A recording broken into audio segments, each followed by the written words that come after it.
Alors, ce séminaire régional pour la rémunération pour copie privée, organisé à Dakar le 17 et le 12 novembre, avec le soutien de l'Organisation internationale de la francophonie, a pour but de faire un point d'étape par rapport au déploiement des systèmes de rémunération pour copie privée dans les États membres de l'UEMOA, à la fois au niveau national et au niveau régional. Il s'agit, pendant ce séminaire, de créer, de consolider une plateforme, un cadre de mutualisation des forces, des renforcements des capacités et d'élaboration d'une feuille de route pour un plaidoyer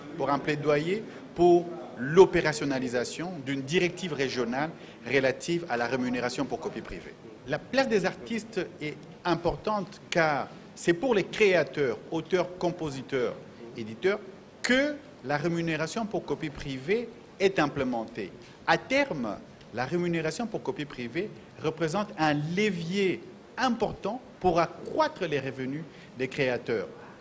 Au-delà des créateurs, la rémunération pour copie privée permet aussi de fertiliser les industries culturelles et créatives par le biais de ce qu'on appelle un fonds d'action culturelle. Et ce fonds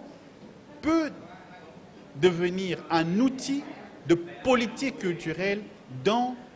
les pays par le biais de sociétés de gestion collective qui ont la mission de collecter ces droits issus de la rémunération pour copie privée, de les répartir, mais aussi d'allouer les montants collectés dans ce fonds vers des formations, vers du renforcement des capacités, vers de la sensibilisation. Et donc les créateurs sont au cœur, à travers les sociétés de droits d'auteur, du dispositif même de la rémunération pour copie privée, parce qu'in fine, ce sont eux les bénéficiaires.